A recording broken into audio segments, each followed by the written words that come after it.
Yo, guys, it's a psychedelic psychonaut, Christian Robinson here, and you're listening to Wrestling with Entertainment. This is your friend Ike, and you are listening to Wrestling Win Entertainment. Hi there, this is the Bubblegum Princess, Alexia Nicole, and you're listening to Wrestling with Entertainment. Hello, and welcome to the show. It's Wrestling with Entertainment, bringing you the latest exclusive breaking news, previewing and reviewing the latest shows from WWE, AEW, New Japan, and everything in between every Saturday, and interviewing all your favorite wrestlers every Wednesday on YouTube and Castbox, sponsored by Rove Energy and Player One Coffee. I am, of course, your host, James J., alongside Kaliko Yachts, who is not here today, but who is Scooter Dust. You know, when Dwayne Johnson buys a pair of cutting shears, that's rock, paper, scissors. And it is a great day for wrestling, because we are wrestling with the Bubblegum Princess, Alexia Nicole! Hello. Thank you for having me. Absolutely. How are you? I'm good. Thank you. How are you guys? We're doing good. Good. Can you tell us what you got coming up next? Yes. So I've actually been off. I had surgery in May. So I'll be having my first match back on November 12th at C4 in Ottawa. So I'm excited for that. It's me, Puff, and Sexy Eddie against the Voros twins and Beta Scott. And actually, right now that's all I really have coming up. They're really drawing you into the deep with that, my first match. That match. Yeah, they really are. They really are. They surprised me with that one, that's for sure. And where can we find you on social media and your merchandise as well? Social media, I am on Twitter at It's Alexia Nicole, on Instagram at Alexia Nicole, and you can get merchandise at www.alexianicolewrestler.bigcartel.com. I think that's the link. I have it on all my socials though, so if I got it wrong, which I probably did, you can just find it from there. And you don't even need to. All those links will be in the description of the video below, both on YouTube and Castbox. Perfect. Thank you. I was just gonna say, you had merchandise on WWE? Is there something you're No, not telling us? I wish. It would be much easier.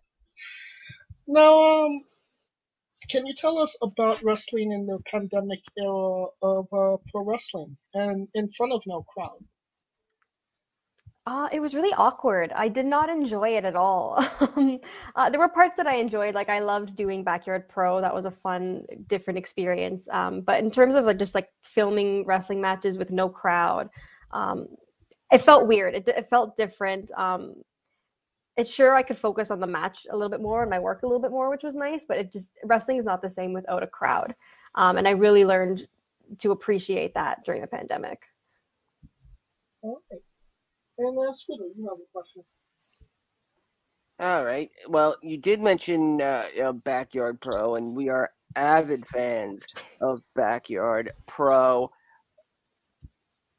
Tell us how Detective Cookie Dough came into being.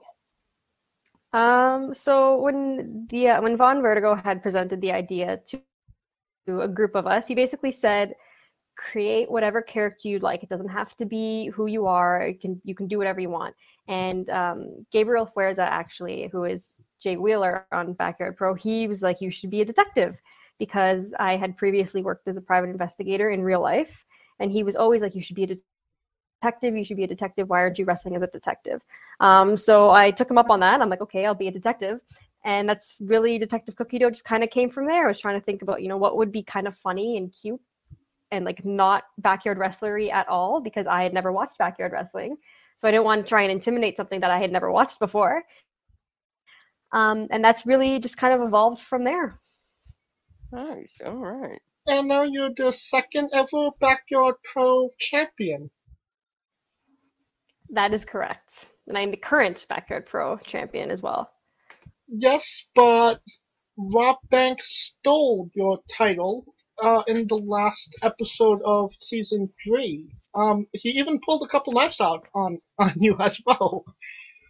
Yeah, just a few. Just a briefcase full of them. Could you tell us what we could maybe expect Detective Cookie Dough to do in the next season, considering she is a champion without a title?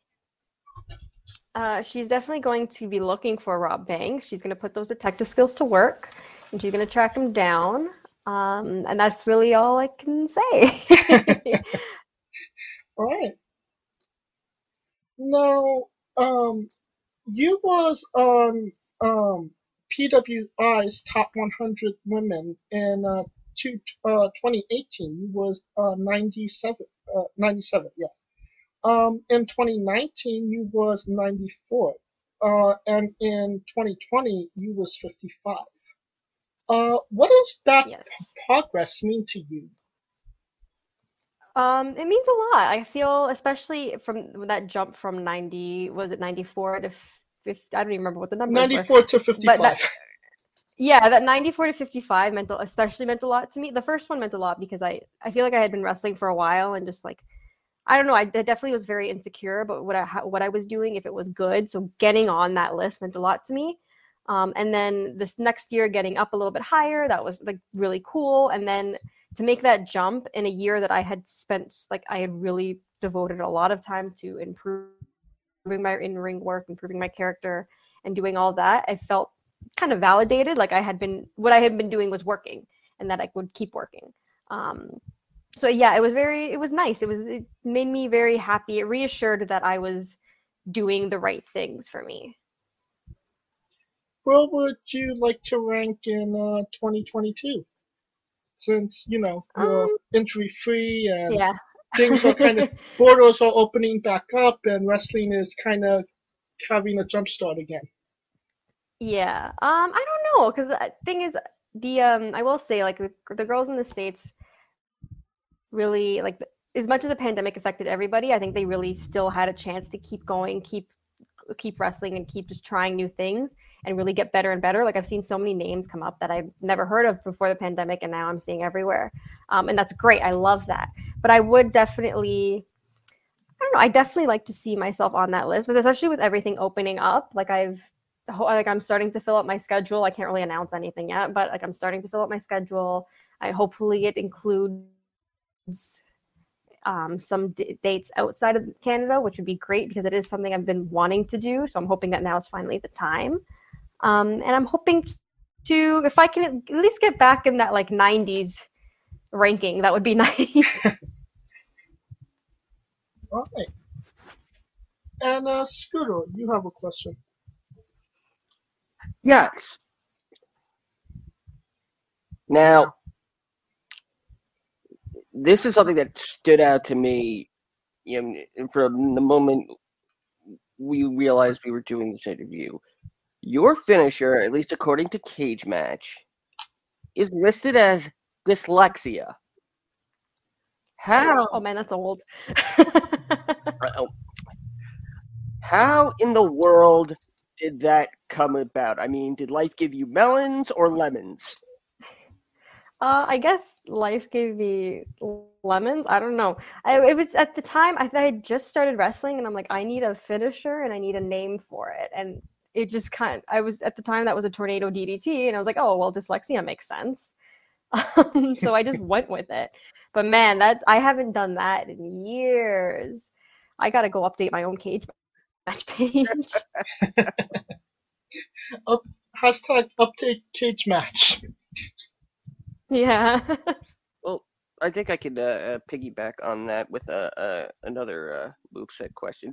You're an avid user of the good old traditional Piledriver, something we Yes. don't really see on mainstream television anymore because of the risk factor. And if you could see me right now, I'm using air quotes. Does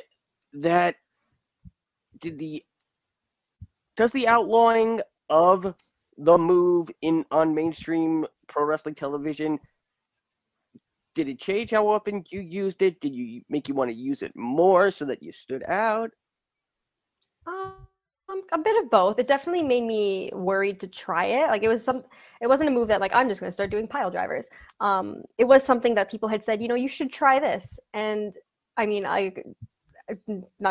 this kind of feels weird to say about myself, but I have very thick thighs. So pile drivers are kind of a great move for me because it doesn't hurt me at all.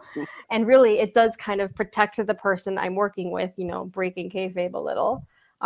There's lots of space for their head. It's a nice cushioned landing.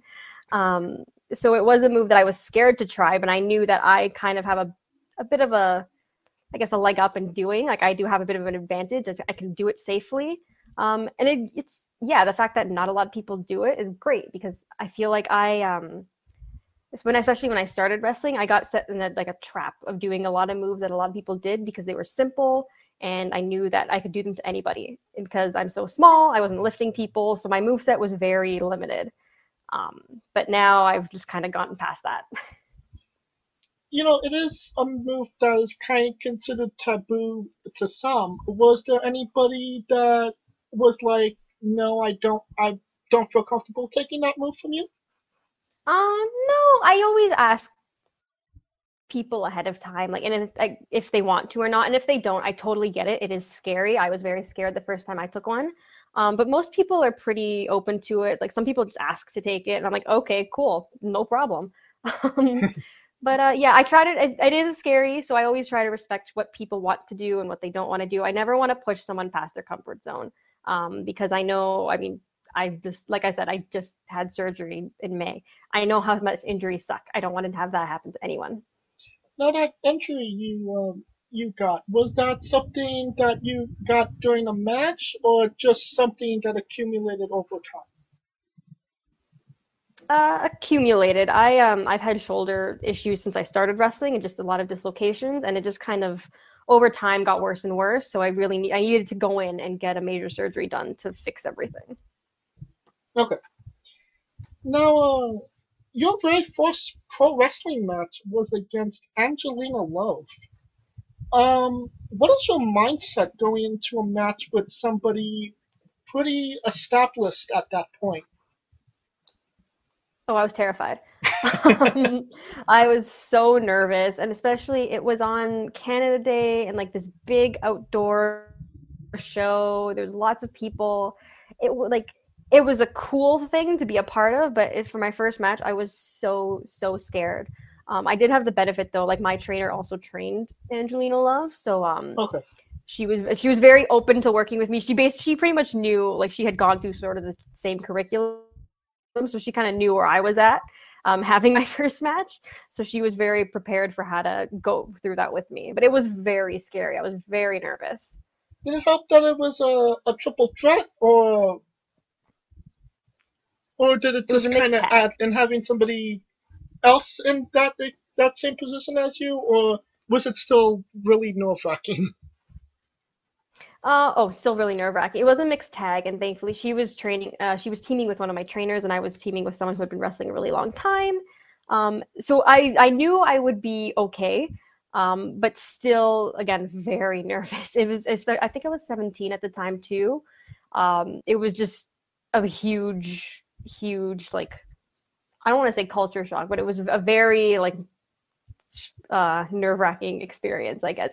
Everything about it kind of threw me off. I was not at all, had never been in a similar situation. So it was a very, very, very, very scary day, but it went really well. So I can't complain. All right. Scooter, you have a question. Yes. Yeah, we go from your first match to perhaps one of the most important matches of your entire career so far. Tell us about your match for the NWA Women's World Championship against Jazz. Again, scary. Very nerve-wracking. It's weird to wrestle people you watched on TV. It's a weird experience. It's a fun, cool experience, but it's so weird.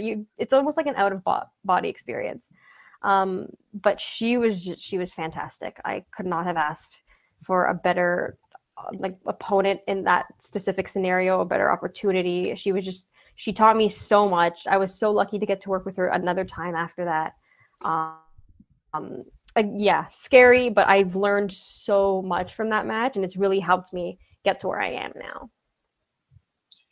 One name that caught my eye as well was Heidi Lovelace, which is Ruby Soho. Can you tell us about that match and about your experience wrestling her and maybe what you learned? Yeah, like I've gotten to wrestle her. I think we've had one singles match and like a couple of tag matches. Honestly, I've definitely seen her at so many shows that I don't remember how many we've actually wrestled each other at. But again, she was so much fun to work with. And again, someone I learned a lot from. Also because she is not the biggest, she is not the strongest, and neither am I. And she really taught me how to use what you can do and make that work for you. You know, you don't have to pick everyone up. You don't have to be a high flyer. She just taught me to work with what you've got. And that was, again, really helpful because I wasn't sure how to do that. Okay. Scooter, you have a question. Yes. Now, from our research, you are very much into cosplay, including some very impressive cosplaying from The Witcher. Do you have a favorite cosplay outfit that you've done so far, and are you working on anything special for the future? The Witcher is definitely my favorite. I put a lot of time into that one. I wanted to make sure I had all the details down. You can't even see most of the details, but like I made sure to have everything down for those. I do want to do more. It is very time consuming, which is what I learned when I did the Geralt cosplay. It's a lot of time, a lot of effort. But I would like to keep doing it. I want to go to cons. I've never been to one, but I want to cosplay and go to one. I feel like that would be a lot of fun. That's something I've always really wanted to do. All right. Now, are you a Witcher fan of the video game or of the Netflix series? The video game first, but I have watched the Netflix series, and I will be watching the new season. I've also watched the Netflix animated movie as well. Okay. Now, is there any like cosplay characters that, you know, if in a bubble you had all the time to walk on it, you would do a costume of? That's a good question. You know what?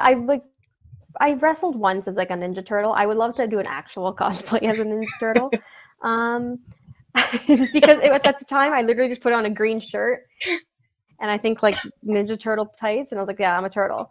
But that would be cool to actually do properly. What else could I do? I don't know. There's definitely I had like a list of characters at one point, but the only reason I said turtle is because I'm literally looking at my Ninja Turtle figures at the moment. They're just staring me in the face, so that's the first thing that came to mind. A kind of revamp of the Toxic Turtles from WWE. Yes. All right. Now you did a couple of shots for Impact Wrestling. Can you tell us how that came about and what the experience was like, and what did you learn? Yeah, I had literally, I think the first time I got asked to do anything for Impact, I was a bridesmaid for Sue Young, and they just asked, you know, if you come on down to this taping. This is what we've got. Basically, you know, if you want to do it, show up. That's what I did, and then the next time was, you know, do you want to wrestle Jordan Grace? And showed up, did it again, and then it was okay. This is our next, you know, weekend of tapings. Are you available? And that kind of went from there. And every time I was getting a little bit more to do, which was really cool and really nice. And I'm so, so grateful. I can't say how grateful I am for the time I worked with Impact. But yeah, it really was just like, hey, are you available? And that's how it started. And it just kind of went from there. And I learned a lot from Impact too. Like I learned a lot about wrestling on TV because it is not the same as wrestling in front of just a live, you know, independent crowd. I learned a lot about how everything works with a TV wrestling show. It's just a huge, huge learning experience that I would definitely, again, like I would not be the wrestler I am without those experiences. is Impact in your sights coming back into wrestling? Yeah. I mean, hopefully. I don't know. I don't know. They've got such a loaded women's division. I mean, I would love to be a part of it. I will see. I don't know. I wish I could say I knew, but I would love to, but I don't know. Fair enough. Scooter, you have a question. Yes. So on your Instagram, there is a picture of you holding on to a snake. So to me, that's clearly an indication of being fearless, or at least having no fear of them. But is there something you, the seemingly fearless woman, fears the most?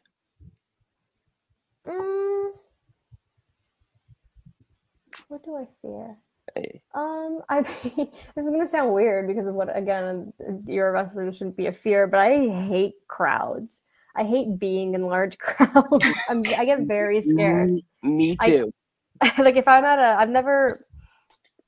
in like a scenario, almost like a fair or like anything where there's just like a large group of people, I get very scared and I start looking for like ways to get out of it. And I don't know if it's because I'm super tiny and like everyone just towers over me. But yeah, I hate being in a large crowd. I have no problem being in front of, but being in that crowd is terrifying. I'm the same way. I would say that it's a fear, but if I see a large crowd and I have to go in there, I would rather turn around and not be a part of it. Yeah, that's me. Same here. Now, can you tell us about retiring the Barrie Wrestling Women's Championship? Yeah, there was a conversation I had with the promoter, Sean Gibson, who a great promoter. He's really taken Barrie Wrestling from something really small and made it really like a really pretty big show, and like a lot of talent want to work there, which for me is always important about a promotion. You want people to want to work there.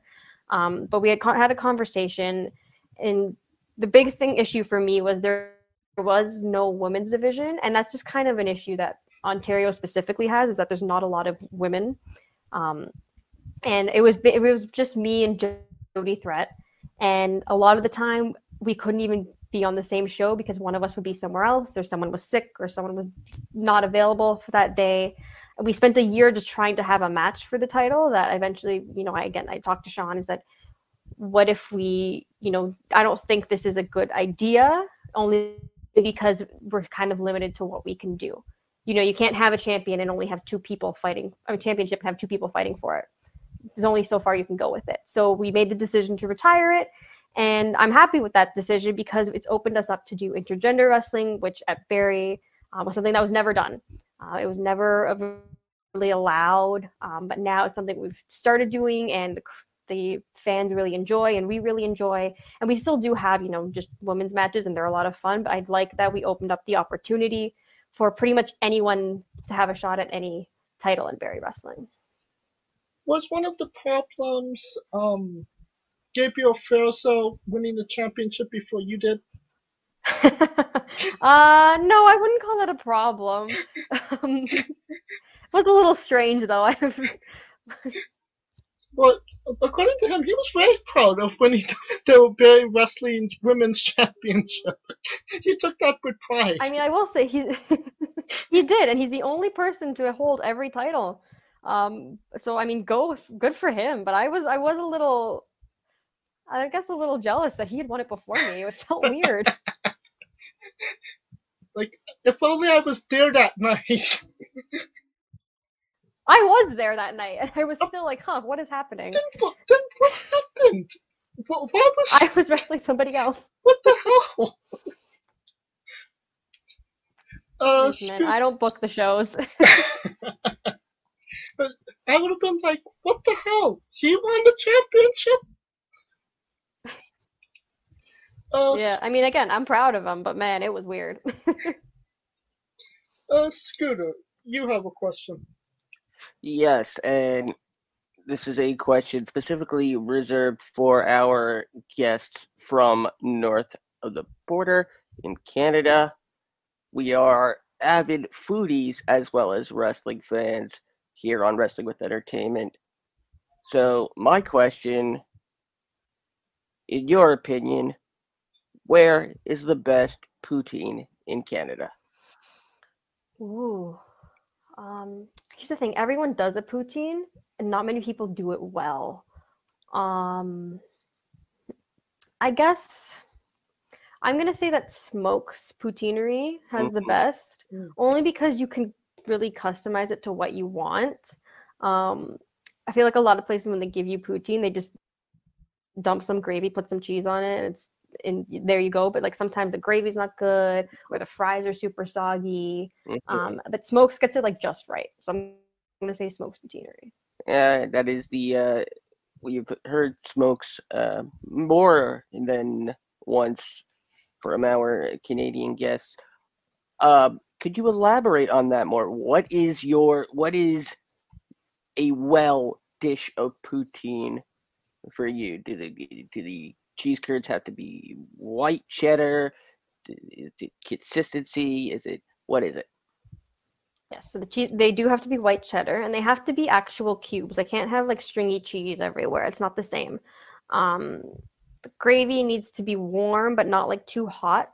The and it can't smother the fries because then everything gets really soggy. The fries have to be, they have to be fried. They can't be like frozen first though, because then you get a really weird texture once it mixes with the gravy. So they got to be freshly fried fries, if that makes sense.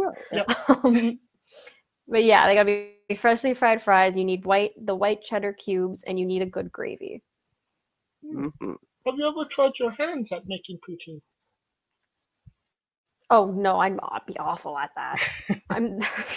I can cook. I'm not a good cook. I'll say it right now. I can bake some things. I'm not good at frying, that's for sure. So I'm out of there. All right. And Scooter, there was one more question for Canadians from Canada. Did you just say comedians from Canada, James? No, Canadians from Canada. As if from anywhere else. Yes. Just don't forget to ask the Burger King question. I'll Burger King your face. So this question was specific, but I'm changing it up a little bit, and this is of course about someone, well, at least I would consider, but then again, I'm not Canadian, as Canada's greatest national treasure. Is Ryan Reynolds Canada's greatest national treasure? And if not, who is? Oh no, it's Ryan Reynolds. That is Canada's national treasure. Clear, concise, to the point. I love it. Yeah. Yeah. I love how it was immediately, there was no thinking about it. Yes. The man is Deadpool and Pikachu, okay? He is Canada's national treasure. Now, since you've been injured, you've been managing the team of Mark Wheeler and Jesse V. Could you tell us how that came about and what that experience is like? Yeah, so I was presented with the opportunity at Barrie Wrestling to take over their contracts from Nug, who was their previous manager. He had to leave for a period of time, and I was coming to the shows because I couldn't wrestle yet, so I was just kind of watching, and I wasn't okay with that. I wanted to be a part of the show. I knew I could offer something even if I couldn't get in the ring, so I took their contracts, and that's decided to make them the best. I mean, Mark was already the champion. I've just made sure he stays the champion, and Jesse V has not lost a match since, so I'm doing something right. All right. And is there something watching the matches from the outside perspective that is kind of giving you perspective on your own career? Yeah, it's definitely like because when you're at a wrestling show and you're getting ready to have your own match, you're not really paying attention to what anyone else is doing. You're really focused on yourself. And as as you should be, but at the same time, you kind of want to know what everyone else is doing, how everyone else does it. Like what do people do? How do I A, not do the same things, and B, bring myself up to their level? Because like I feel like a lot of people on Barrie Wrestling are very talented wrestlers. They're all very good at what they do, and again, sitting back and watching that, I want to learn how they do that. I want to take bits from everyone. I'm a big proponent of you can learn something from everybody in wrestling. Doesn't matter how long they've been doing it. Everyone can teach you something. So sitting back and watching matches for pretty much months, I've just been going to shows and watching matches and helping out. Has really taught me quite a bit about how things I can integrate into my own moveset and what I do. And you've been doing a commentary as well. A little bit. I was supposed to do some commentary for the Love Wrestling show in Edmonton. There was a bit of a technical mishap, but we're working on just doing some re-recording over that. But yeah, it's nerve-wracking, very scary. I think I'm more scared to do commentary than I've ever been to wrestle. And how did that help you in your career? And did you take anything from doing commentary and maybe bringing it into your wrestling style when you come back?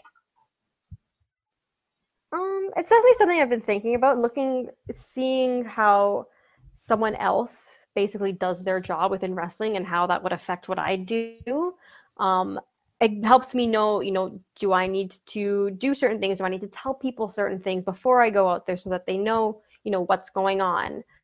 Are there certain things that I should make a point of in the ring so that commentary can catch it and can help tell that story even more to whoever's watching at home. Right. And you said when you come back, we might see a new version of Alexia Nicole. Could you elaborate on that? Yeah, it's been a long pandemic. It's been especially long the past 5 months. I've just been, for about a month, I was sitting at home. I couldn't do much. I couldn't even cut my own food. It was very sad. I did not enjoy it. And I've just been working every single day to make sure that I am the strongest I've ever been. I've not been chewing a lot of bubblegum, I will say. I've kind of traded that in for a Bionic Shoulder. And it's been working out great. So we'll see what happens. So you're saying you came to kick ass and chew bubblegum, and you're all out of bubblegum? Potentially. We're headed in that direction. I think I have a couple of squares left, but I'm getting low. Now, switching back to Backyard Pro, can you tell us about the first match you had against Moondog? It was an experience. That was the first match we had ever filmed anyone had filmed for Backyard Pro. So we weren't really sure how to do it. We were watching backyard matches to kind of prepare, but we knew what we were doing wasn't backyard wrestling in a traditional sense. It was kind of a parody on it. So we were really trying to find a way to mix good wrestling with the not so good backyard wrestling and mix in some comedy and just put it all together and make a good product. But we kind of just went out and had a match of some sort. I don't know if people would call it a match. There was a bell. My hand was raised. I consider it a match. There were a few wrestling moves. But there were a couple. I know there were a couple. Yes, I did a boxing crab at one point. I remember that. And then, of course, we jumped into a lake. We do all the crazy stuff. But yeah, it was definitely. But we had just shot it. We didn't take any breaks. We just went from start to finish, and we were just like, is everything good? Did this go okay? Like, we were so nervous. But it would really kind of set the template for, okay, how are these matches going to work? And then from that point, I say we as if I'm the one filming them. Vaughn Vertigo is the mastermind behind Backyard Pro. he kind of realized that it's best to shoot these cinematic matches, essentially best to shoot them in segments instead of, straight through like we had done. So everyone else got the benefit of getting takes, while we just had to do one. We had one take to get everything right. Oh, so you didn't? It was one long fluid match. It didn't go do this cut take action. I think we had one cut after we got out of the lake, and it was just so we could get out of the lake. But yeah, other than that, it was one long take. Wow. And that sounds very intense. Just going straight through like that. It was.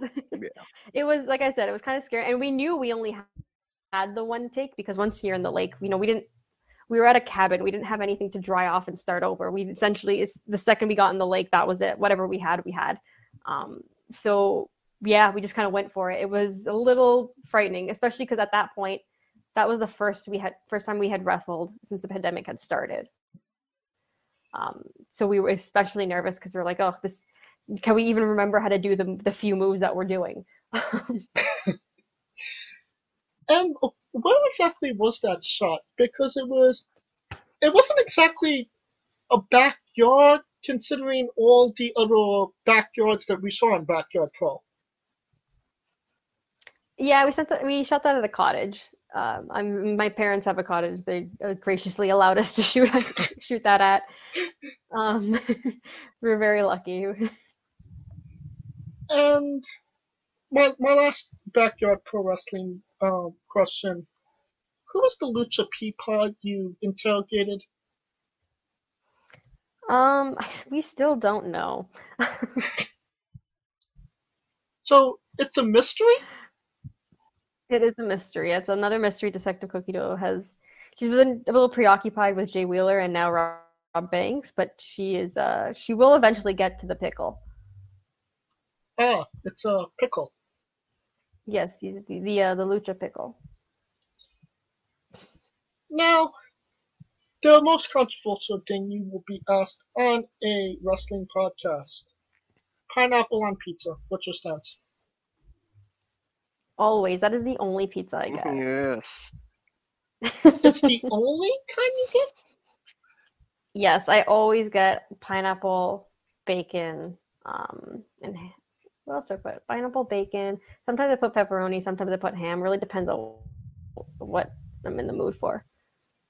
But always pineapple. I love pineapple on pizza. What's your spirit Pokemon? I want to say something cool, but honestly, it's probably like a Jigglypuff or something.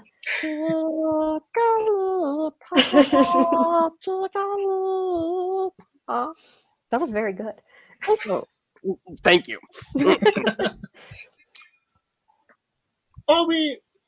No, I lied. There is one more Backyard Pro question.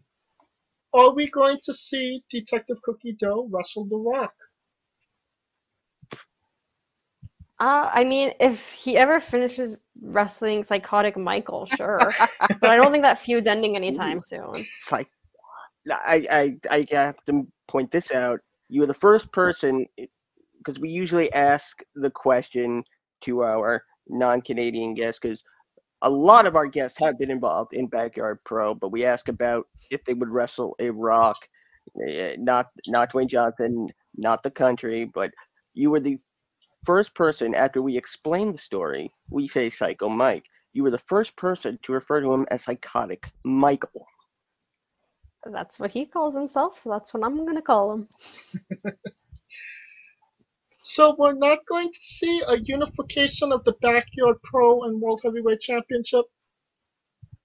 I don't know. I mean, the Rock is pretty unstoppable. I could try. But like I said, I'll wait for Psychotic Michael to be done with him, and then if I get the chance, I'll try. But I worry that if I try, I will be losing to The Rock. He's very dominant in Backyard Pro. Even if it's a Tungsten Man match? I feel like especially if it's a Tungsten Man match, that went on forever and it was still a draw. I know! Like, after all that build-up, and then it just ended in a draw. And on the show, we love Tracy Smothers. Do you know the acronym for Doug? I do not. T is for terrible, H is for hell, U is for ugly, and G is for jail, because a Doug A can't thug spell. can't spell.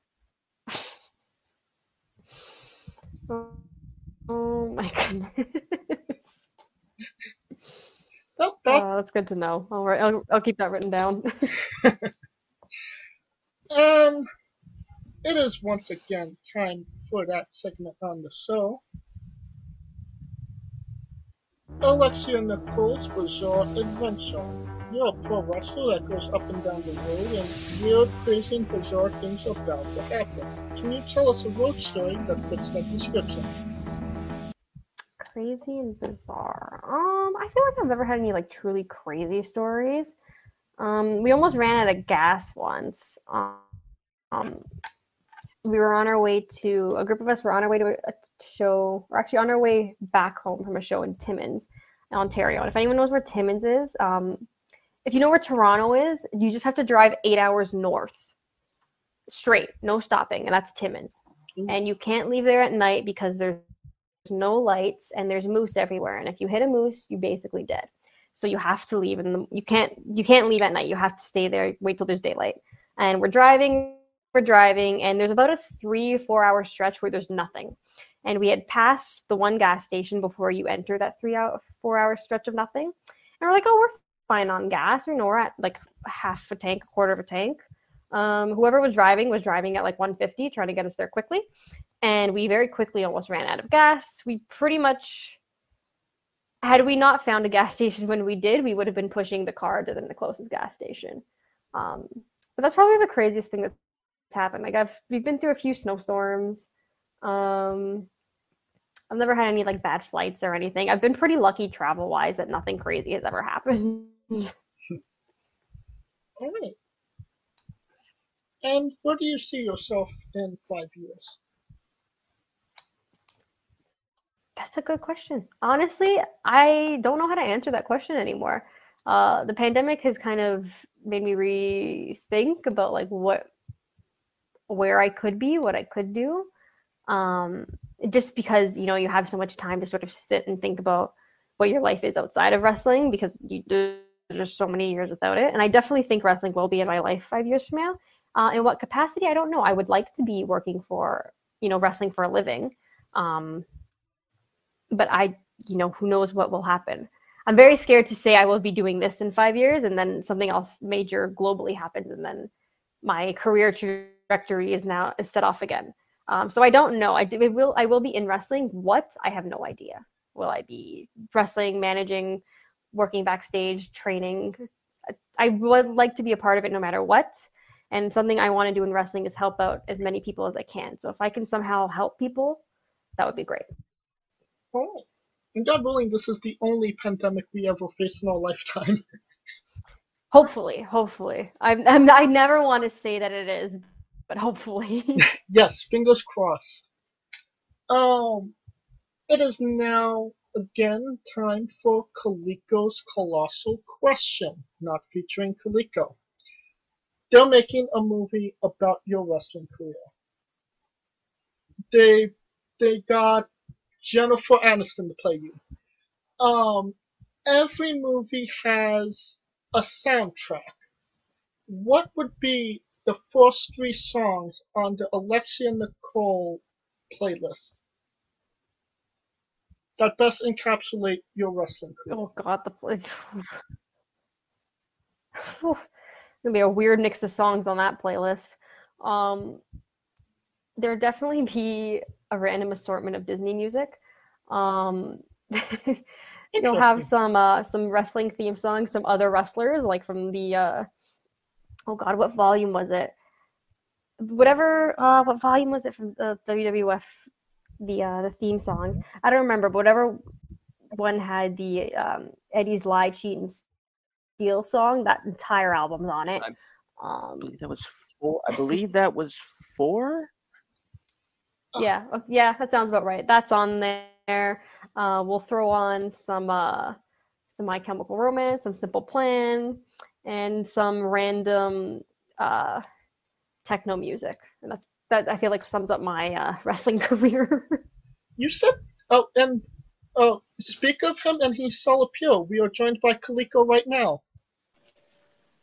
I know, man. Ugh. Dude, Hate when I'm a busy man. I know. Hate when I'm a busy man. I'm in high demand around these streets. The streets know me. I heard random techno songs. I'm just hearing. Are we thinking house techno? Are we thinking like international dubstep techno? It's so like techno got so many. I didn't think there was a whole world of techno, but there is. Oh, yes. I'm thinking like early techno, like 80s, like synth, kind of mixed in with today. So if I say, there is a techno song that's in my head, the one that goes, "This is your night, dancing free until morning." Oh, I know that song. That's it. Yep, that's on there. That's Amble. Amble sings that. Oh, yeah. Oh, yeah. There you go. I served my purpose. There you go. You also said Disney songs. What songs from Disney?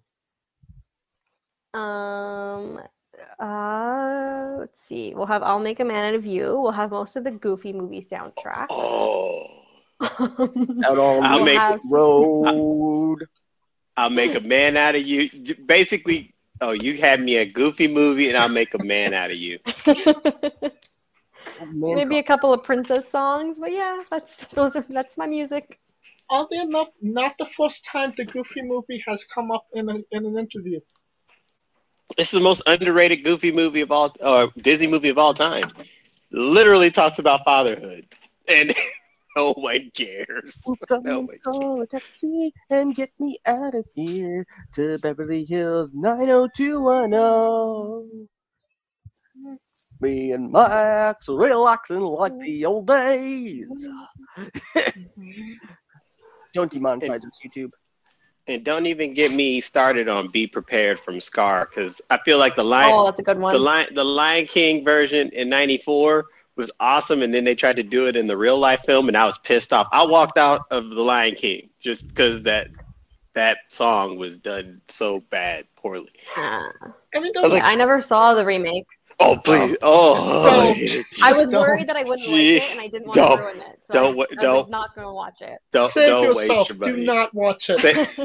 Save it, because you would have been like me. The whole reason I even went, I was like, bro, if they don't do "Be Prepared" right, I'm asking for a refund. And sure as hell, walked my ass right on out. I demand a refund because this song was not speaking to me as it should. All right, Kaliko. One question. What do you got for Alexia? Ooh. I would like to know the balance that you deal with, because the one thing that I always say when it comes to like life balance and wrestling balance and life balance, because you're in school for criminology, correct? If I'm not wrong. So I graduated in 2014, and then I went back to school in January, and I graduated then again in August. See, that's what I'm talking about. So I would just like to know if you just could elaborate on that balance, because one person that sticks out when we think of wrestlers like assuming higher education degrees is Xavier Woods, but they talk about it as more as like the positive aspects, but they don't even talk about how the mental grind of literally having, especially when you were doing your wrestling career and you were still going to college for criminology, having to physically attend class and having to schedule your whole educational pursuit around your passion. And I just wanted to give you a chance to elaborate that grind, because to me, I think that's a grind that's really worth it, because I'm a person that went to work and went to school at the same time, so I can only imagine wrestling, it would be like 10 times harder. Yeah, it was hard, especially because I'd always done something outside of school, like when I was in elementary school. So I always had like kind of figured out how to like manage everything. But when I started wrestling, it was a little bit harder because I had started wrestling in high school. So I started wrestling. I was in school. I had a part-time job. So it was a lot to handle. Basically, I had no free time. I still don't have any free time. I don't know how eliminating one of those three things still leaves me with no free time. But it was hard to manage that at first because it was really, I can only take so many days off of work. I have to be in class, can't miss school. And that just got harder when I got to university because I'm now paying for school. That class is very expensive and I don't want to miss it. And if you miss one day, you miss a lot of information. So I couldn't go on those week-long trips out of the country, and I couldn't take those 2-month excursions somewhere else because I had to finish school. That was a deal I had made with my parents when I started wrestling, is that I would finish school. So I wanted to make sure that was done. So wrestling did have to take I didn't have to put it on the back burner necessarily, but I did have to prioritize other things instead of wrestling, which was hard because I wanted to be wrestling more than anything. But I did know that school always came first. So I always had to put school first, and then I'd work whenever I could, and then I'd wrestle whenever I could. But yeah, it's difficult. It's a very difficult to manage. I often brought textbooks with me just to make sure I could keep up with what I was doing in school. All right. And oh my God, I had one more follow-up with that. Follow up. So, considering that you did talk about the grind of the education, if there was one thing that university or going to college and going to university that translated into wrestling, what would it be? Honestly, critical thinking skills and time management. I've learned how to manage my time a lot better now, and I've learned how to approach situations both within actually wrestling and then sort of the wrestling business from a different mind point of just my feelings. Because I feel like when you act just based off your feelings, you can do things that might turn out poorly, and you might regret. So spending so much time in school and the criminology, especially, where I'm learning about what causes people to commit crimes and do certain things, it kind of helped me understand myself and how to handle myself in this wrestling world. Sounds like a First 48 fan right there. It screams First 48. I love those. But And what is a match people should go out of their way to see that best shows off what Alexia Nicole is all about? Oh man. I have a few that I think people should see. I think people should see my first match I had with Jazz. I wish I remembered the date of that. I think it was in December of 2018 for Greektown Wrestling. That was a great match. I think that really sort of started me on the path that I am right now, or that I was pre-pandemic. Another match that I think people should see, I had a triple threat match in Kaizen Pro Wrestling, which is out in Nova Scotia. It was against Kobe Christ and Gabriel Fuerza, and a lot of fun. I really recommend people watch that. And I also wrestled Jordan Grace. I don't remember what year it was, but it was for the Smash Canusa show. So a big Smash Women's show where they would have, I think it was 5 Americans against 5 Canadians. That was my big Smash debut. That was the first time I ever wrestled there. It was my first Canusa. And the first time I ever worked with Jordan, who I've gone on to work with several times since. And it's a match I'm really proud of. So it's a match I want people to see. And they can also watch the one I had with her in SummerSlam weekend in 2019 for Progress Wrestling. All right. And since we are nearing the conclusion of this interview, we are wrestling with the 8 questions of doom. No actual doom to be incurred. This is our speed round, our bonus round, the round where we see who you really are. Alexia, are you ready? I'm ready. Excluding yourself, greatest wrestler of all time.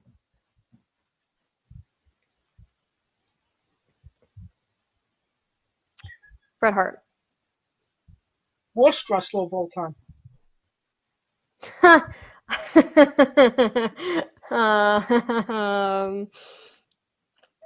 Eva Marie. Yes! Ding, ding, ding, Yes! ding, ding, ding, ding, I'll Nice. say it. I'll That was say the it. Yes. correct answer. Not the Very first few. time we've had Very Eva few get Marie it. said on the show. And for people that don't like answering that question, she's the default answer. Okay. Yes. Always. You know what? That was the first name that came to mind, so I wasn't gonna try and think about it anymore. Your main eventing WrestleMania for the Women's Championship. Who is your opponent? Io Shirai. Ooh. Hmm. Nice. If you could come out to anyone's entrance music, past or present, who would it be? Oh, Randy Orton's what's it called? His first theme, the one he had when he had the pyro. Burn in my Born in my life. Oh, life. what is Burn it? in my mind. Yes. Oh yeah, that song Burn- goes hard. Burn in That's, my life. that's definitely an underrated one. Oh yeah. I prefer it to his current song. I think that's the best song. I think the voices fits what he's doing now better than that did when he first came in, but yeah, I think that was just a super underrated thing for him, for sure. Yeah, Voices definitely suits him more. But oh god, "Burn in My Light" was a great song. Oh yeah. It was like between that one and "This Fire Burns" were like two hella underrated. Yeah. Oh, definitely. Finish the sentence. Kayfabe is Dead. squash, fruit or vegetable? Vegetable? Is it Yes! Is Yes! it technically a Yes. a, See. a Oh my gourd? god. Thank you. See. No, it is technically a fruit. But Oh, okay. you are now in good graces with Kaliko Yachts, which No. means a hell of a lot more. A part of Squash Squad. Well, let me ask her this: when you go to the grocery store, do you see squash next to the damn oranges and bananas? No. Thank you. My point proven. No, they're they're the next aisle over with the other fruit like pumpkins and zucchini and cucumbers. Zucchini and cucumbers are Thank you. Vegetables. What is going on? Thank you. Thank you. Because they are damn well ain't next to no blueberries. I know that for damn sure. So the definition of fruit is whatever is next to other fruit at the supermarket, apparently. Hey, well, you need to tell these super fast food, whatever grocery chains to rearrange their shit. I'm just glad that we established that avocado is a fruit and that we're fine with that. I will never get over the fact that it's a fruit because even my never mind. I got vatos who say that it ain't a fruit. Just remember, guacamole is fruit salad. New Japan wrestler. I don't like this. I don't like how that sounds. New Japan wrestler Taichi, his ring gear gets smaller every year, revealing more of himself to the world. My question: what is the appropriate trunks to butt cheek ratio for ring gear? It really depends. I gotta be honest. I think for dudes, you gotta cover the full butt. Unless you got a really nice butt, I think you can have some cheeks showing. I feel like with girls, there's a little more leeway. But I do think there's too much butt. You gotta have at least half your butt covered at all times. And I know I'm saying that. Well, I know mine definitely hasn't been at some point. But I do think half your butt should always be covered. The left half or the right half?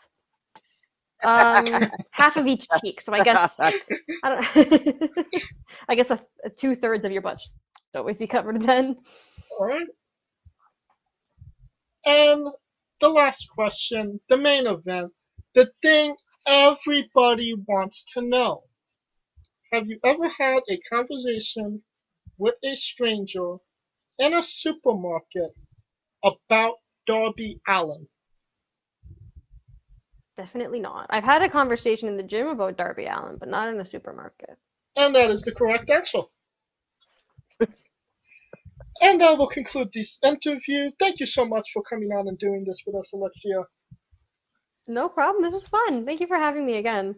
Oh, absolutely. And where can we find you on social media, your merchandise, everything else that we need? Yes, you can find me on Twitter at It's Alexia Nicole, on Instagram at Alexia Nicole. My online shop, I do have a pro wrestling tee store. So if you go to www.prowrestlingtees.com/bubblegum, you will find all my shirts. I also have a Big Cartel shop. So AlexiaNicoleWrestler.BigCartel.com. I'm like 90%. Again, I'm not sure if that's the actual URL. I haven't typed it in a while. That could be wrong, but it's on all my socials. So you just follow the link, and I promise it's there. And you don't even need to do that. You can, all those links will be in the description of the video below, both on YouTube and Castbox. You've been listening to her for an hour. Buy a damn shirt. Yeah, listen to the man. Buy a shirt. If you like what we're doing, please like, subscribe, comment, both on YouTube and Castbox. Of course, this was sponsored by Rogue Energy and Player One Coffee. Join us next week as we interview Space Jesus, Billy Starks. The week after that, Logan Black. And if you want to know what we're doing, please follow us at Wrestling with Eve, both on Twitter and Instagram for all the latest news and happenings and all that good stuff. Follow us individually as well. I am at JamesJ993. Where can they find Kaliko? I don't know if they could find me because I feel like I'm Waldo. Everybody's trying to pull me. But anyways, if you can find me, you can find me at I Am Kaliko. And where can they find Scooter? As always, you can find me hiding in your closet. And you can find me on Twitter at ScooterDust. And of course, James and I hosting the Remix, the world's still to this day first only alternative commentary live streaming podcast, coming to you in just about 2 weeks from a brand new location with the Survivor Series 6-year anniversary remix. Plus, find me along with Rico Costantino Jr. on the Smoking Dragons Twitch channels, twitch.tv/Smoking Dragons. Alright, Alexia, when I say wrestling wit, you say entertainment. Alright? Yes. For our very special guest, Alexia Nicole, Kaliko Yacht, Scooter Dust, I'm James J, and this has been Wrestling with Entertainment. Hey guys, this is Brutal Bob Evans from Hangs with Bob Seminars and TheWrestleLife.com, and you are listening to Wrestling with Entertainment, one of my favorite podcasts in the whole wide world. Hey folks, this is the Colossal Mike Law, and you are listening to Wrestling with Entertainment. Enjoy the show, support these guys. We appreciate it very much. We'll see you at ringside.